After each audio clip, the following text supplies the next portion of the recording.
കേരളത്തിലെ ആരോഗ്യ വകുപ്പിന്റെ വീഴ്ചകൾ ഒന്നൊന്നായിട്ട് പുറത്തുവരുന്ന സാഹചര്യത്തിലാണ് കണ്ണൂരിൽ കേസ് പ്രവർത്തകർ ആരോഗ്യമന്ത്രിക്കെതിരെയുള്ള പ്രതിഷേധ സമരമായ കരിങ്കൊടി കാണിച്ചത്. അവര് മന്ത്രി ആക്രമിച്ചു എന്ന പ്രചരണം നടത്തി KSU പ്രവർത്തകരെ മന്ത്രിയെ വധിക്കാൻ ശ്രമിച്ചുവെന്ന കള്ള കേസിൽ അറസ്റ്റ് ചെയ്ത് ജയിലിലാക്കിയിരിക്കുകയാണ്. മന്ത്രിക്ക് പരിക്കേറ്റു എന്ന തരത്തിൽ നടത്തിയ നാടകം ഒന്നൊന്നായിട്ട് അതിന്റെ കള്ളത്തരങ്ങൾ ജനങ്ങളുടെ മുൻപിൽ പകൽ പോലെ വ്യക്തമാക്കപ്പെടുകയാണ്. KSU പ്രവർത്തകര് കരിങ്കൊടി കാണിച്ചത് റെയിൽവേ സ്റ്റേഷനിലേക്ക് ഒന്നാം പ്ലാറ്റ്ഫോമിലേക്ക് പ്രവേശിക്കുന്ന കവാടത്തിന് പരിസരത്തുമാണെങ്കിൽ അവിടെ വെച്ച് തന്നെ 5 KSU പ്രവർത്തകരായിരുന്നു ഉണ്ടായിരുന്നത്. അവരെ 30-ലധികം വരുന്ന പോലീസുകാർ അവരെ വളഞ്ഞിട്ട് പിടിച്ചു. പോലീസുകാരെ വളഞ്ഞിട്ട് പിടിച്ച KSU പ്രവർത്തകർക്കെതിരെ സത്യത്തിൽ മന്ത്രി ആക്രോശിച്ചുകൊണ്ട് പോലീസ് അത് ചെയ്താൽ പോരാ എന്ന നിലയിൽ പോലീസിന് നേരെയും മന്ത്രി ആക്രോശിച്ചെടുക്കുന്ന ചിത്രമാണ് നമുക്ക് ദൃശ്യമാധ്യമങ്ങളിൽ നിന്ന് കാണാൻ സാധിക്കുന്നത്. മന്ത്രിക്ക് അടുത്തേക്ക് മന്ത്രിയെ തൊടുന്നതിന് ശരീരം കൊണ്ടോ ആയുധം കൊണ്ടോ മന്ത്രിയെ സ്പർശിക്കുന്നതിന് ഒരു KSU പ്രവർത്തകനും തുനിഞ്ഞിട്ടില്ല. അവർക്കതിന് സാധിച്ചിട്ടില്ല, അതിനാരും ശ്രമിച്ചിട്ടില്ല. അത് വളരെ പ്രകടമാണ്. മന്ത്രി സംഭവം കഴിഞ്ഞ് പോലീസിന്റെ നിയന്ത്രണത്തിലും നിർദ്ദേശത്തിലും മന്ത്രി സത്യത്തിൽ യാത്രയ്ക്ക് വേണ്ടി 3-ാമത്തെ പ്ലാറ്റ്ഫോമിലേക്ക് എത്തിയതാണ്. 1-ാമത്തെ പ്ലാറ്റ്ഫോമിൽ നിന്ന് 3-ാമത്തെ പ്ലാറ്റ്ഫോമിലേക്ക് ലിഫ്റ്റ് കയറി ഇടവഴിയിലൂടെ നടന്ന് താഴെ ലിഫ്റ്റ് ഇറങ്ങി 3-ാമത്തെ പ്ലാറ്റ്ഫോമിൽ എത്തിയ മന്ത്രി വീണ ജോർജ് പിന്നീടുണ്ടായ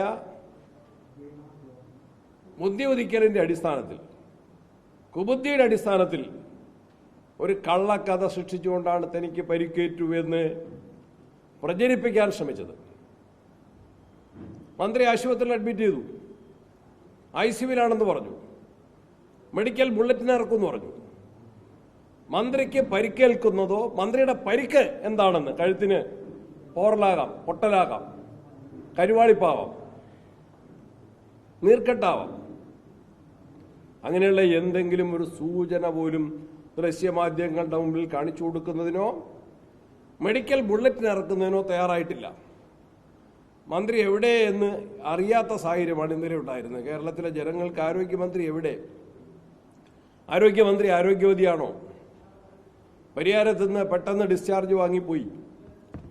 ഈ കള്ളത്തരങ്ങൾ ഒന്നൊന്നായിട്ട് ലോകം അറിയുന്നതിനുള്ള ജാള്യതയായിരിക്കാം ഇത്തരത്തിലൊരു ഒളിച്ചോട്ടത്തിലേക്ക് എത്തിയത്.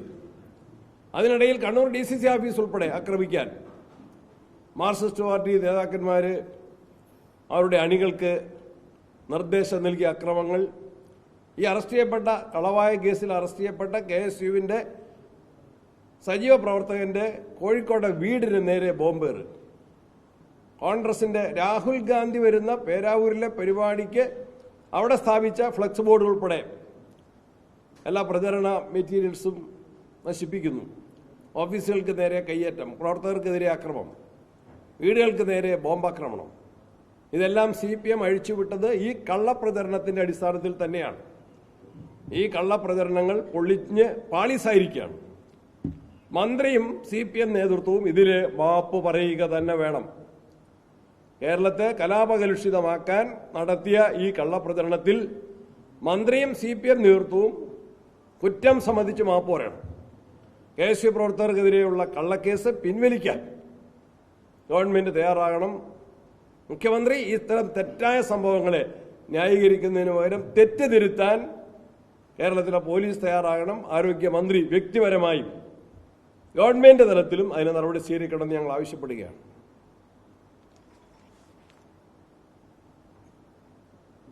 മന്ത്രിക്കും ഗവൺമെന്റിനെതിരെ കേസെടുക്കണമെന്ന് ആവശ്യപ്പെട്ടുകൊണ്ട് അഡ്വക്കേറ്റ് മോഹന്റെ പരാതി കോടതിയിൽ പോയിട്ടുണ്ട്. ആസിഫ് അലിയാണ് അതിന് കോടതിയിൽ ഹാജരായിരുന്നത്. അതേ ആവശ്യം തന്നെയാണോ മന്ത്രിക്കെതിരെയും ഗവൺമെന്റിനെതിരെയും കേസ് എന്നുള്ളത് പാർട്ടിയുടെ ആവശ്യം തന്നെയാണോ? അന്വേഷിക്കട്ടെ. അതിന് പരാതിക്കാരൻ അത്തരത്തിലൊരു പരാതി ഉണ്ടെങ്കിൽ അത് അന്വേഷിക്കട്ടെ.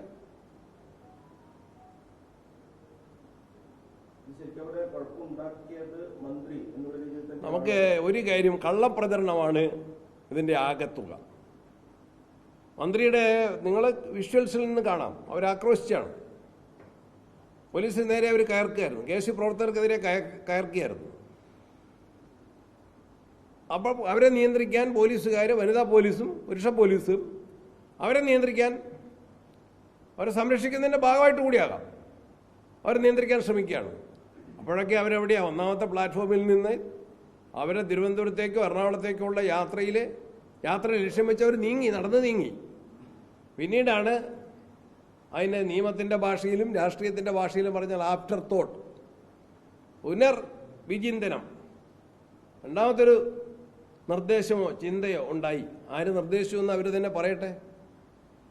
ഇങ്ങനെ ഒരു കള്ളക്കേസ് ഒരിക്കലും ഉണ്ടാക്കരുത്. ആരോഗ്യമന്ത്രി ഇല്ലാത്ത ഒരിക്കലും കേരളത്തിലെ സർക്കാർ ആശുപത്രിയിൽ പ്രവേശിക്കരുത്, നാടകം കളിക്കരുത്. അവിടെ നിന്ന് സെൽഫി എടുത്തതിൻ്റെ വീഡിയോ ഒക്കെ ഇന്ന് വന്നിട്ടുണ്ടല്ലോ. അഭിനയിക്കരുത്. അതിൻ്റെ പേരിൽ എത്ര ഓഫീസുകൾക്ക് നേരെ ആക്രമണം ഉണ്ടായി? KSU പ്രവർത്തകൻ്റെ വീടിന് നേരെ ബോംബാക്രമണം ഉണ്ടായി. മന്ത്രി ഉത്തരവാദിത്വം പറയണം. അങ്ങനെ നിങ്ങൾക്ക് സംശയമുണ്ടോ?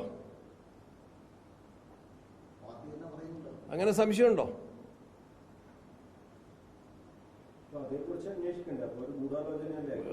അത് അന്വേഷിക്കാം. അന്വേഷിക്കുന്നത് വളരെ നല്ലതാണ്. ആദ്യം സമ്മതിക്കട്ടെ എന്തായിരുന്നു നീ കള്ളത്തരം.